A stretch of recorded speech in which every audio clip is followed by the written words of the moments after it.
चंदा का गृह प्रवेश था और चंदा जैसे ही चावल से भरे लोटे को गिराकर घर में आती है, वैसे ही चंदा की सास सिक्का ठकुराइन घर के दरवाजे से जाकर बंदूक की नली ऊपर किए सारी गोलियां छोड़ देती है और गोलियों की आवाज सुनकर चंदा डर से सोफे के पीछे छुप जाती है। अरे बहू, डरने की कोई बात नहीं है। वो तो तेरी सास है जिसने गोलियां चलाई हैं तेरे गृह प्रवेश पर। क्या क्या माँ जी ने गोलियां चलाई, लेकिन उनके पास गन क्यों है? वो पुलिस या सिक्योरिटी गार्ड के पास होती है, उनके पास क्यों है? अरे बहू नहीं, ये तो हमारे गांव का दबदबा है और रुतबा बनाने के लिए हमने अपने पास रखा है। वो क्या है ना, अगर हम पूरे दिन एक बार भी गोली ना चलाए तो हमें एसिडिटी होने लगती है। माँ जी, लेकिन ये तो शहर है और शहर में बंदूक रखना गैर कानूनी है, ये तो आप भी जानती है ना। मोतिहारी सुनियो बहू, I am from Bihar Motihari, और वहाँ का तो बच्चा बच्चा बंदूक अपने चड्डी में लेके घूमता है। तो हमारे पास तो बाप दादा की रखी हुई बंदूक है, और वो तो सरपंच और विधायक थे, तो हमारे पास तो बंदूक होना लाजमी है।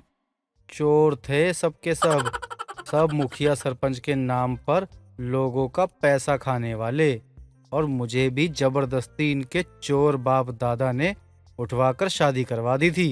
लेकिन ये तो गलत है ना पापा जी, और आपने माँ जी को कुछ कहा भी नहीं। कहीं ना कहीं आपको भी तो गलत लगती होंगी ना वो। अरे धत, ये अब तो थोड़ी ठीक भी लग रही है, लेकिन इसकी ये जो बड़ी बिंदी लगाने की आदत है ना, एकदम चुड़ैल लग रही थी।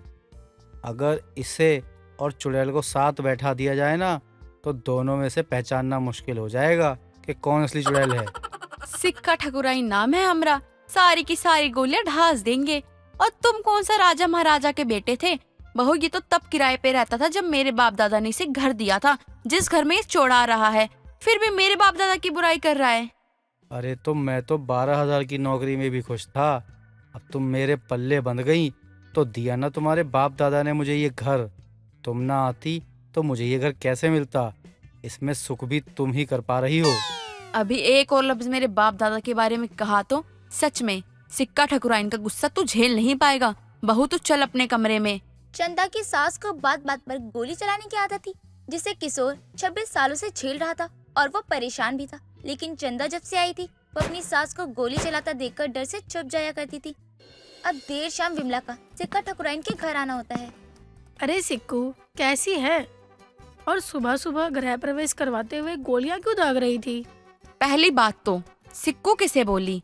पूरा नाम ले मेरा सिक्का ठकुराइन, समझी? अगर तेरे भेजे में ये बात समझ नहीं आ रही, मैं तुझे बता सकती हूँ, लेकिन मेरी अगली बार अगर तूने ऐसा अधूरा नाम लिया ना सिक्कू, तो तेरा भी सिक्कू की तरह बैंड बजा दूंगी।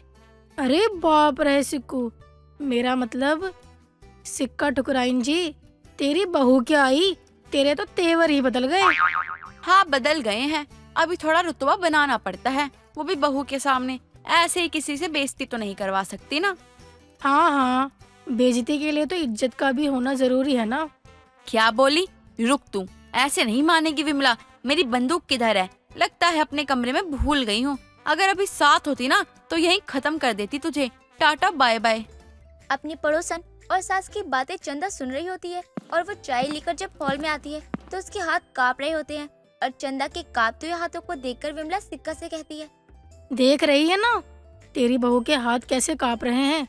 बहू ला, मुझे दे चाय की ट्रे। अरे बहू, मेरी बंदूक कमरे में ही है, जा ले आ। उसके बिना मेरी कमर सूनी लगती है। अरे अभी ये चाय पी ले, जब देखो तू और तेरा ये बंदूक। किसी दिन इस बंदूक से कुछ बड़ा होकर ही रहेगा। तुझे मैंने कितनी बार कहा है सिक्का ठुकराइन, ये शहर है, गांव नहीं, जहाँ तू अपने बाप दादा का रौब दिखाती रहती है। देख, तब तक जिंदा हूँ तब तक मेरी रोब और मेरी बंदूक मेरे कमर में रहेगी। खैर, हमें तो आज बाजार जाना है, चल सब्जी लेकर आते हैं बाजार से। चल तो मैं लूंगी, लेकिन तू बंदूक को यहाँ पर रख कर जाएगी। देख, अगर तू अपनी बंदूक लेकर गई और किसी ने कुछ तुझे बोला तो तू बात बात पर गोलियां चला देती है। ऐसे में अगर किसी को लग गई या फिर किसी को कुछ हो गया तो तू तो जेल की हवा खाएगी ही, साथ में मुझे भी डंडे पड़ेंगे, वो अलग। अरे वो तो मैं छुपा कर ही बाहर निकलती हूँ, ये भी तो अच्छे से जानती है ना तू। मेरे तो खून में ही बंदूक चलाना लिखा हुआ है, ये जा भी तो नहीं सकती ना। हाँ हाँ, क्यों नहीं, चल शाम में मिलते हैं। जहाँ एक तरफ चंदा अपनी सास की गोली चलाने को लेकर काफी परेशान थी, वहीं दूसरी तरफ चंदा घर के बर्तन भी गिर जाने से डर जाया करती थी। चंदा के अंदर इतना डर हो गया था कि उसे ठीक से नींद भी नहीं आती। अब देर शाम किशोर पानी पी रहा होता है, उसके हाथ से पानी का ग्लास गिर जाता है, लेकिन चंदा जो कि अपने ससुर के लिए चाय ला रही थी, वो ट्रे चाय का कप छोड़कर सोफे के पीछे छिप जाती है। अरे बहू, पानी का गिलास था, तू डर मत। वो सिक्का ठकुराइन तो बाजार गई हुई है। और हाँ, ये औरत भी नहीं सुधर सकती है कभी। इसकी गोली चलाने की आदत से बहू भी कितनी डरी सहमी रहती है। अब किशोर सोफे के पीछे अपनी बहू चंदा को देखने जाता है तो वो देखता है कि उसकी बहू कांप रही है, और ये देख किशोर अपनी बहू को आराम करने को कहता है। इधर सिक्का और विमला दोनों ही बाजार पहुंचते हैं। तभी वो देखते हैं कि दो लड़के एक लड़की को छेड़ रहे होते हैं और लोग तमाशा देख रहे होते हैं। अरे सिक्का, देख तो ये लोग कितने बेशरम हैं। इतनी जवान लड़की को दो गुंडे छेड़ रहे हैं और ये लोग है कि तमाशा देख रहे हैं। हाँ, तू तो ये सही कह रही है। आज तो मैं इस लुच्चे लफंगे को छोड़ूंगी नहीं। आज तो तेरी विमलो भी तेरा साथ देगी। निकाल अपनी बंदूक और नचा इन सालों को। अब विमला के साथ सिक्का भीड़ को चीरती हुई बीच में पहुंचती है और एक लड़के का कॉलर पकड़ती है, दूसरे पर बंदूक तान देती है और विमला उस लड़की को ले जाकर साइड में खड़ी हो जाती है। मेरी पड़ोसन है सिक्का ठकुराइन। सिक्कू मार डाल इन सालों को। जब तक तुम दोनों के पैर थिरकेंगे तब तक तुम दोनों जिंदा रहोगे। चल नाच अब। सिक्का, नचा इन कुत्तों को। आज इन कुत्तों को इतना नचा कि देखने वालों की भी आंख भर आए और ये कुत्ते कभी अपनी पूंछ लाने के लायक भी ना बचे। सिक्का के सामने वो दोनों नाचने लग जाते हैं और चाय वाला सिक्का को कुर्सी लाकर देता है। एकदम मोतीहारी वाली सिक्का ठकुराइन लग रही हो तुम तो। हाँ, क्यों नहीं, आखिर जलवा भी तो मोतीहारी के बाप दादा का है। दोनों लड़के नाच रहे होते हैं कि वहीं सिक्का कुर्सी पर पैर चढ़ाकर बैठी होती है और पान खाते हुए बंदूक को लहरा रही होती है। तभी जैसे ही वो दोनों लड़के हार थककर रुकते हैं कि सिक्का हवा में गोली चला देती है और लड़के डर से नाचने लग जाते हैं। लेकिन तभी भीड़ में से एक आदमी निकल कर आता है। अरे का गजब एक्टिंग करी हो काकी, एकदम आग लगाती तुमने। वो देखो, वो खड़ा है विलेन, लेकिन वो तो तुम्हारे आगे पानी भी नहीं भरेगा। अरे का एक्टिंग करी हो काकी। अरे ऐसी एक्टिंग ना तो हम तो बॉलीवुड और हॉलीवुड की पिक्चरों में देखे थे, लेकिन बहुत ही अच्छा एक्टिंग की हो काकी। और ये विलन जो है ना, तुम्हारे आगे पानी भरेंगे जी। इलो काकी, 50,000 रुपए। बहुत अच्छा एक्टिंग की हो, ये तुम्हारा इनाम है। ए, हम का बिकाऊ समझा है क्या? और कौन से एक्टिंग की बात कर रहा है तू? मैंने तो बस एक लड़की की जान बचाई है। हाँ, हमने तो बस उस लड़की की जान बचाई थी। अरे जो भी किया बहुत अच्छा किया। अब तो हमारी फिल्म को सुपर डुपर हिट होने से किसी का बाप भी नहीं रोक सकता। ए काकी, इलो, तुमरे भी 5,000 रुपए बने हैं, तुम भी रखो और ऐश करो। और हाँ काकी लोग, हमारी पिक्चर को देखना मत भूलिएगा। हमारी पिक्चर का नाम है खिला खिला कर पिज्जा, छत पे दबोचे जिज्जा। हे राम रे राम, हमने ये क्या कर दिया सिक्का?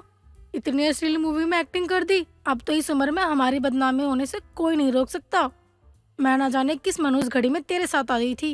अब इधर जब सिक्का घर आती है तो किशोर अपनी बहू के बारे में सिक्का को बताता है कि वो कैसे सिक्का की गोली के चलने की आदत की वजह से डर चुकी थी। अब कोई बर्तन भी गिरे ना तो वो कांपने लगती है। उस दिन के बाद से सिक्का गोली तो चलाती थी, लेकिन अपनी बहू के हाथों से चलाती थी ताकि उसकी बहू भी उसकी तरह धाकड़ बने। नरेश एक गरीब परिवार से था और उसके घर में उसकी पत्नी सरला और बेटी नंदू थी।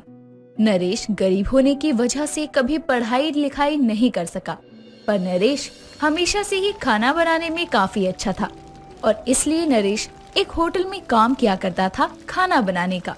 पर किसी कारण से वो होटल बंद हो गया और अब नरेश बेरोजगार था, जिसके बाद उसे कहीं नौकरी नहीं मिली। एक दिन नरेश इंडिया गेट के सामने जा रहा था कि तभी वहाँ पर एक साइकिल पर गोलगप्पे बेचते हुए आदमी को वो देखता है और सोचता है, ये लोग यहाँ पर साइकिल से कितना सामान बेच लेते होंगे और इन्हें मिलता ही क्या होगा। क्यों ना एक बार उस गोलगप्पे वाले से पूछूं।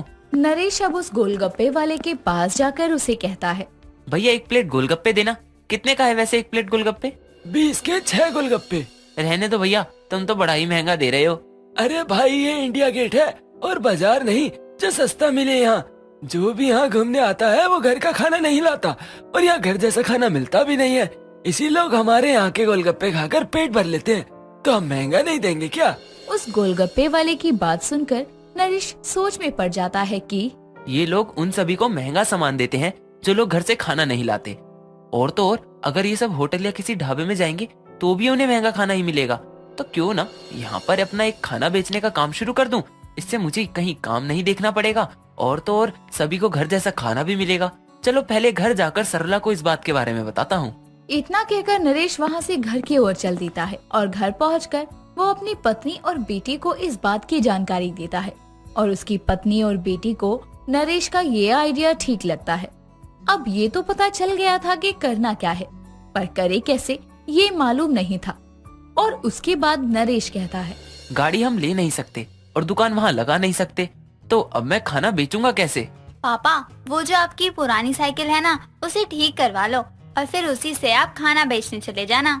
हाँ जी, नंदू ठीक कह रही है। वैसे मैंने भी पहले यही सोचा था, पर एक साइकिल वाले गरीब से कोई खाना खरीदेगा? पापा, एक आइडिया आया है। क्या? अगर लोगों को ये बताना है कि आपका खाना बहुत ही टेस्टी है, तो हम कुछ ऐसा करेंगे। इतना कहकर नंदू अपने माँ बाप के कान में कुछ फुसफुसाने लगती है और फिर नरेश कहता है, नहीं, मुझे ये सब गलत लग रहा है। अगर किसी ने देख लिया तो काम शुरू होने से पहले ही बंद हो जाएगा। अजी आप चिंता मत करो, कोई भी पहचान नहीं पाएगा। ठीक है, करके देख ही लेते हैं। अब नरेश और उसकी पत्नी साथ ही बेटी तीनों मिलकर अगले दिन सुबह सुबह छोले चावल, दाल चावल, राजमा चावल बनाते हैं और एक बड़े से बॉक्स में अलग अलग पतीलों में रख देते हैं। जिसके बाद नरेश अपनी साइकिल पर खाना लेकर इंडिया गेट के लिए रवाना होता है। वहाँ पहुंचकर नरेश एक पेड़ के नीचे अपनी साइकिल वाले खाने को लेकर जाता है और आवाज लगाता है, गर्मा गर्म घर जैसा खाना खाओ और सेहत बनाओ। दाल चावल, छोले चावल, राजमा चावल, जो मर्जी खाओ, सिर्फ 20 रुपया प्लेट। काफी देर आवाज देने के बाद भी जब कोई नरेश से खाना नहीं लेता और सभी अपने गोलगप्पे और जंक फूड में बिजी थे, तभी वहाँ एक बूढ़ी औरत और एक छोटी बच्ची आती है।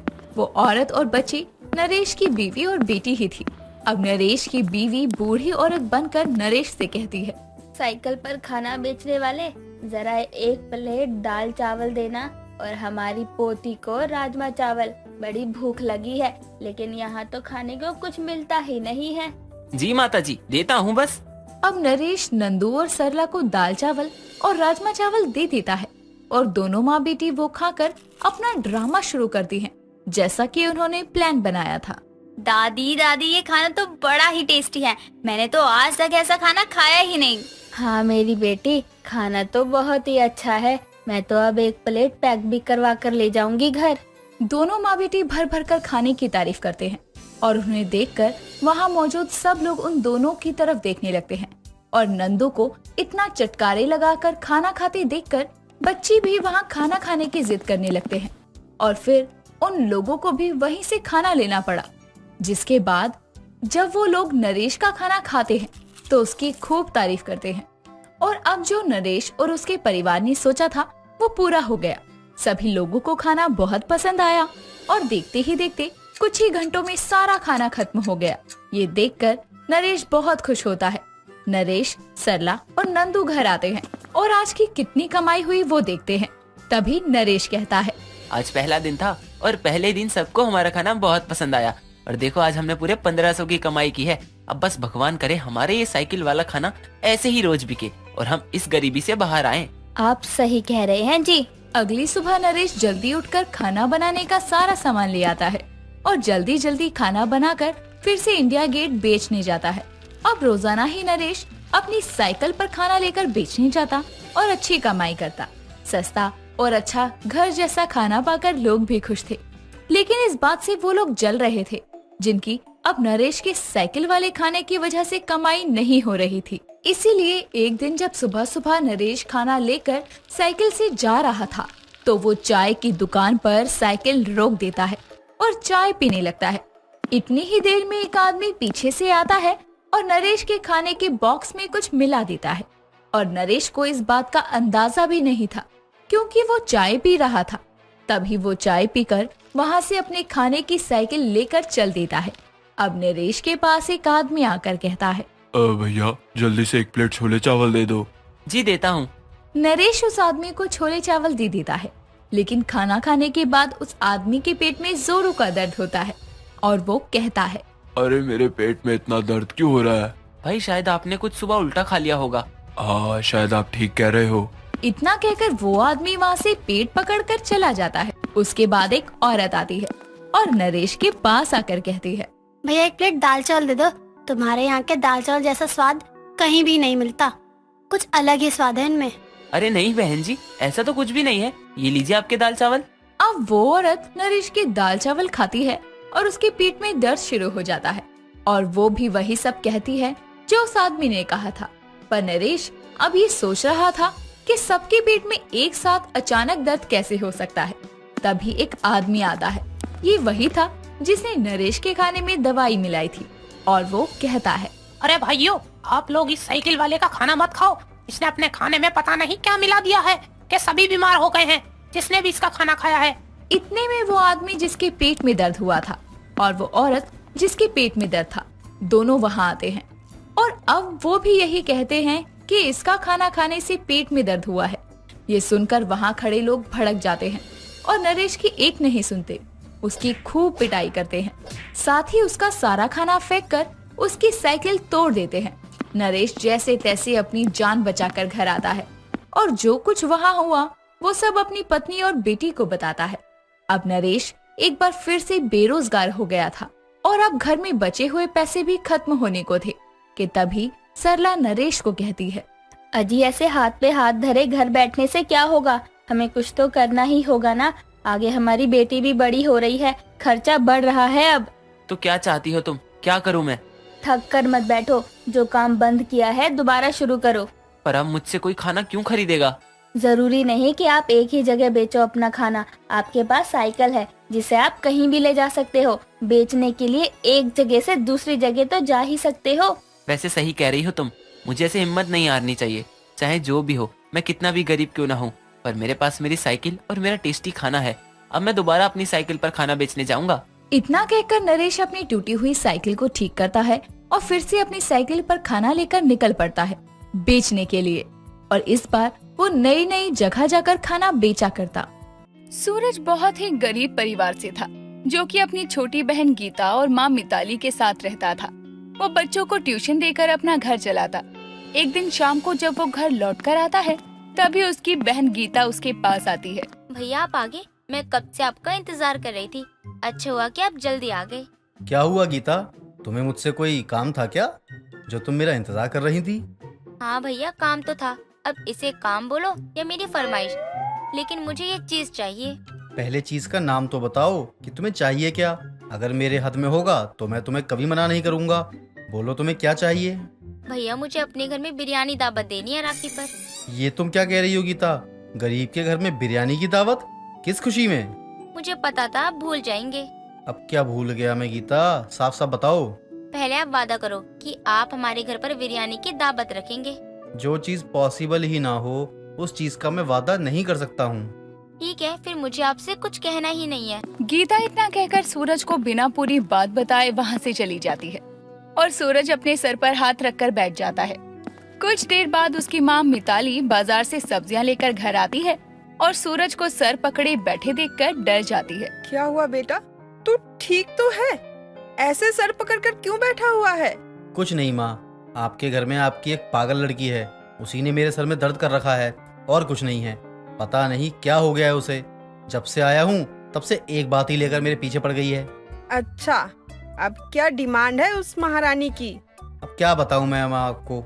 मैडम की डिमांड है कि उन्हें अपने घर में बिरयानी की दावत देनी है, जैसे कि हम बहुत अमीर हों, हमारे पास कोई पैसों का पेड़ लगा हो जहाँ से हम पैसे तोड़कर घर में बिरयानी की दावत रख दें। बेटा इसमें उसकी गलती नहीं है, शायद तू भूल गया है, लेकिन उसके पिछले जन्मदिन पर तूने उसे बोला था कि उसे अगले जन्मदिन पर तू घर में बिरयानी दावत रखेगा। वो वही बोल रही होगी। अरे हाँ माँ, मैं तो भूल ही गया था। मैंने बेवजह उसको इतना सब कुछ सुना डाला। इसमें उसकी क्या गलती है? वो तो मुझे वही याद दिला रही थी जो मैंने ही उसे कहा था। लेकिन बेटा इसमें गलती तेरी भी तो नहीं है। हम गरीब लोगों के लिए बिरयानी दावत बहुत बड़ी बात है। ये चीज हमारी औकात से बाहर है। पर कुछ तो करना ही पड़ेगा ना माँ। मैं एक बार गीता से बात करके आता हूँ, बेचारी को बेवजह ही गुस्सा दिला दिया मैंने। सूरज इतना कहकर गीता के कमरे में जाता है और उसके आगे कान पकड़कर खड़ा हो जाता है। सॉरी गीता, मुझे नहीं पता था कि तुम्हारा बर्थडे आने वाला है।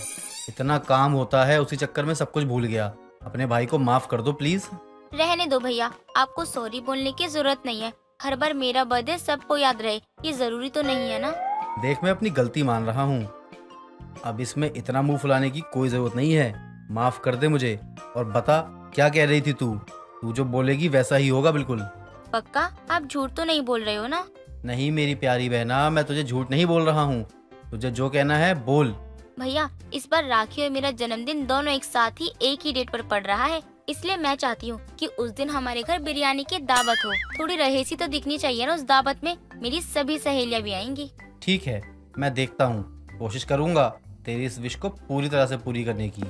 सूरज इतना कहकर वहाँ से चला जाता है। दिन बीतते हैं और बीतते दिन के साथ राजू की बेचैनी भी बढ़ती जाती है, क्योंकि उसे अपनी बहन की बिरयानी दावत की डिमांड पूरी करनी थी। ऐसे ही कुछ दिन और बीतते हैं और वो अपनी ट्यूशन की फीस लेने के लिए अपने स्टूडेंट के घर जाता है और उसके पिता राजन से बोलता है, देखिए, आप पिछले 3 महीने से अपने बच्चों की फीस नहीं दे रहे हैं। आज मैं बिना फीस लिए नहीं जाऊंगा। ए लड़के, तेरी इतनी हिम्मत हुई, तुम मुझसे पैसे मांगेगा, वो भी ऊंची आवाज में? जा, नहीं देता तेरे पैसे, क्या कर लेगा बे तू? ये क्या दादागिरी है? मैं आपसे उधार नहीं मांग रहा हूँ, बल्कि अपनी मेहनत की कमाई मांग रहा हूँ, और उसे तो मैं लेकर ही जाऊंगा। मैं और इंतजार नहीं कर सकता हूँ। मैंने तुझे कहा है ना, मैं अपने बेटे के पेपर के बाद तुझे पैसे दूंगा, अभी नहीं दूंगा मैं। तुझे मेरी बात समझ में नहीं आती है क्या? नहीं, मुझे मेरी फीस आज ही चाहिए। मुझे पता है पेपर खत्म होने के बाद आपका काम निकल जाएगा, उसके बाद आप फीस देने नहीं आएंगे। प्लीज दे दीजिए, वरना मैं आपके बेटे को नहीं पढ़ाऊंगा। तेरी जुबान ना बहुत चलती है। अब तो मैं तुझे 1 रुपया नहीं दूंगा, देखता हूँ क्या कर लेगा तू। और मैं बिना पैसे लिए यहाँ से नहीं जाऊंगा। तभी राजन अपने गुंडों को बुलवाकर सूरज को बहुत पिटवाता है और उसे उठवाकर घर से बाहर फेंकवा देता है। जैसे तैसे करके सूरज जख्मी हालत में अपने घर पहुंचता है और उसे जख्मी हालत में देखकर उसकी बहन और माँ दोनों रोने लगती हैं। ये क्या हो गया? कुछ नहीं माँ, आप शांत हो जाइए, परेशान मत होइए। तेरा दिमाग तो ठीक है, तुझे इतनी चोट लगी है, तेरा इतना खून निकल रहा है, और तू बोल रहा है कि मैं शांत रहूं? अरे माँ, थोड़ी सी तो चोट लगी है, ठीक हो जाएगा। आप लोग रोना बंद कीजिए। लेकिन पहले आप सच बताइए भैया कि आपको इतनी चोट कैसे लगी? वो मैं अपने एक स्टूडेंट के घर गया था फीस मांगने के लिए। उसका बाप थोड़ा गुंडे टाइप का था। वो पिछले 3 महीने से मेरी फीस नहीं दे रहा था। जब मैंने उससे फीस मांगी तो उसने फीस देने की जगह अपने गुंडे को बुलवाकर मुझे पिटवा दिया। पता नहीं ये अमीर लोग क्या समझते हैं अपने आप को। बेटा, मैंने तुझे कितनी बार बोला है कि ऐसे लोगों के चक्कर में मत पड़ा कर, लेकिन तू मेरी एक नहीं सुनता है। कल को तुझे कुछ हो गया तो मैं क्या करूंगी? माँ, आप चिंता मत करिए, कुछ नहीं होगा। मैं किसी के चक्कर में नहीं पड़ रहा हूँ, मैं तो बस अपनी मेहनत की कमाई लेने गया था। अपने भाई को इतनी तकलीफ में देखकर और अपनी माँ को इतना दुखी देखकर गीता बहुत परेशान हो जाती है। भैया, आपको आज ही उनके घर जाने की जरूरत थी। जब आप इतने दिन रुक सकते हो तो कुछ दिन और रुक जाते। गीता, अगर मैं कुछ दिन और रुक जाता तो मैं अपनी बहन के घर में बिरयानी की दावत की डिमांड पूरी जरूर कर देता। वो तो अभी भी नहीं होगा भैया। कौन सा उसने आपको पैसे दे दिए? आज नहीं दिए तो कल जाऊंगा, कल नहीं तो परसों जाऊंगा। जब तक पैसे नहीं देगा तब तक जाता रहूंगा, क्योंकि एक ही जगह है जहाँ से पैसे मिलने के बाद हम गरीब के घर में बिरयानी की दावत पूरी हो सकती है। नहीं भैया, आपको इतनी तकलीफ देकर मुझे अपनी कोई इच्छा पूरी नहीं करवानी। मुझे किसी को कोई दावत नहीं देनी है। आपको मेरी कसम है, आज के बाद आप वहाँ नहीं जाएंगे। गीता इतना कहकर डॉक्टर के पास जाती है और उन्हें अपने घर लाकर अपने भाई का इलाज करवाती है। उस दिन के बाद से बिरयानी दावत का नाम तक नहीं लेती। लेकिन जैसे जैसे दिन बीतते हैं, सूरज की बेचैनी बढ़ती जा रही थी। वो अपने घर में बिरयानी दावत कैसे दे? जहाँ से पैसे आने की उम्मीद थी, वहाँ से आने की अब कोई भी कसर नहीं थी। समय बीतता है और राखी का दिन आता है। साथ ही गीता का जन्मदिन भी था। वो सुबह सुबह ही आरती की थाली लेकर अपने भाई के पास आती है। भैया, आप जल्दी से अपना हाथ दीजिए, मुझे आपको राखी बांधनी है। नहीं, मैं तेरा बिल्कुल भी अच्छा भाई नहीं हूँ। मैं तेरी एक छोटी सी डिमांड भी पूरी नहीं कर पाया। मुझे राखी बंधवाने का कोई हक नहीं है। भैया, आप ये सब छोड़िए और जल्दी से राखी बंधवाइए। मुझे कहीं और भी जाना है। और कहाँ जाना है? यही पास में एक लड़के के घर। मैं हर साल उसे राखी बांधती हूँ। उसकी कोई बहन नहीं है ना, इसीलिए। अपनी बहन की बात सुनकर सूरज की आंखों में आंसू आ जाते हैं और अपने भाई को राखी बांधकर गीता उसी लड़के के घर जाती है जिसके पिता ने उसके भाई को मारा था। रुक जाओ बेटा, मैं आज खुद तुम्हारे साथ तुम्हारे घर चलूंगा और तुम्हारे घर वालों से मिलूंगा। उन महान लोगों से मैं भी तो मिलूं जिन्होंने तुम्हें अच्छे संस्कार दिए हैं कि मेरी लड़की ना होने के बाद भी तुमने मेरे बेटे को बहन की कमी महसूस नहीं होने दी। राजन इतना कहकर गीता के घर पहुंचता है जहां वो सूरज को देखकर दंग रह जाता है। तभी गीता राजन को अपने भाई और माँ से मिलवाती है। उनसे मिलकर राजन को अपनी हरकत पर बहुत शर्मिंदगी महसूस होती है और वो सबको सच बताकर सूरज से माफी मांगता है और उसे उसकी मेहनत की सारी कमाई देकर वहाँ से चला जाता है। जिसके बाद सूरज बाजार जाकर बिरयानी का सामान लेकर घर आता है और अपने आसपास के लोगों को अपने घर में होने वाली बिरयानी की दावत देता है। थोड़ी देर में सभी लोग उसके घर आते हैं और उसके घर की बिरयानी खाकर उसकी बहुत तारीफ करते हैं और इस तरह से आखिर में गरीब के घर बिरयानी की दावत हो ही जाती है।